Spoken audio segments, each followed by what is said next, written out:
જે બીજાના છિદ્રોને ઢાકે, બીજાના દુઃખને માથા ઉપર લઈ લે, આ ભારતના સંતોએ કામ કર્યા છે. અરે જાજુ દૂર નહીં, થાનની બાજુમાં સોનગઢ, આપા જાદરા એને ઘેરેથી જોજો માકબાઈ એમ કે છે પાણી ભરી નીકળ્યા, પાણીની હેલ માથે છે, એમાં ઈ સોનગઢના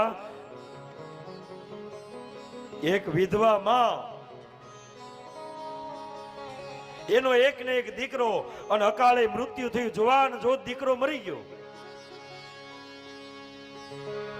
જોજો પતિનું છત્ર તો છીનવાઈ ગયું હતું, એક દીકરો આધાર હતો, એ દીકરો પણ મૃત્યુ પામ્યો. એ જનેતાનું રુદન કેવું હશે?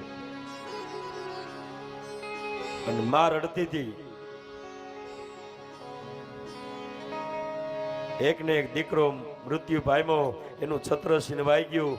એ માનું રુદન આજ પથ્થરને રોવડાવતું હતું. અને એમાં આપા જાદરાના ઘરેથી માકબાઈ પાણીની હેલ લઈને નીકળ્યા. બરાબર બજારમાંથી પસાર થયા અને આ વિધવા બાઈનું રુદન જોયું, અને માથેથી પાણીની હેલ પડી ગઈ.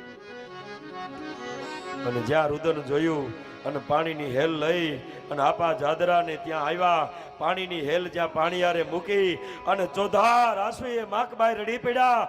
આપા જાદરાએ કીધું, દેવી શું થયું, શું કામ રડો છો?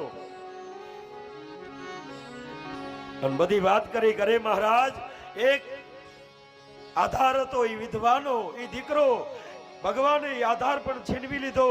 અને એનું રુદન તો તમે જુઓ, આપણાથી રુદન સંભળાય એમ નથી.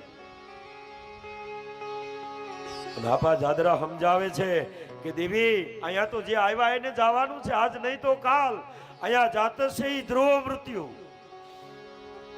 બધાને જવું પડે. અરે નહીં મહારાજ, એનું રુદન મારાથી નહીં ખમાય, તમે કાંઈક કરો ને. શું કરું? બહુ સમજાવ્યા. આજ માકબાઈ ન માન્યા, અને છેલ્લે માકબાઈએ કીધું કે તમે આપણા ગુરુ મહારાજને પૂછો ને, જો ગુરુ આજ્ઞા આપે તો એ દીકરાને આપણે જીવતો કરીએ, ગુરુ આજ્ઞા આપે તો કરીએ. અને બહુ માકબાએ કહ્યું ને, જજો ગુરુ ગેબીનાથ સોનગઢની બાજુમાં એનું ભોયરું છે, અને ગેબીનાથ પાસે આપા જાદરા આવે છે. અને આપા જાદરાને આવતા જોઈ અને ગુરુ ઓળખી ગયા, નખ શીખ આમ નજર કરી. હે જાદરા, તારામાં કઈ ચિંતા છે? કેમ કઈ માગવા માટે આવ્યો છો? અને ત્યારે આપા જાદરાએ વાત કરી કે હે મહારાજ, જો તમે આજ્ઞા આપો, અમારા ગામની અંદર એક વિધવા બાઈ, એનો એક ને એક દીકરો મૃત્યુ પામ્યો છે, એનું રુદન અમારાથી સંભળાતું નથી મહારાજ.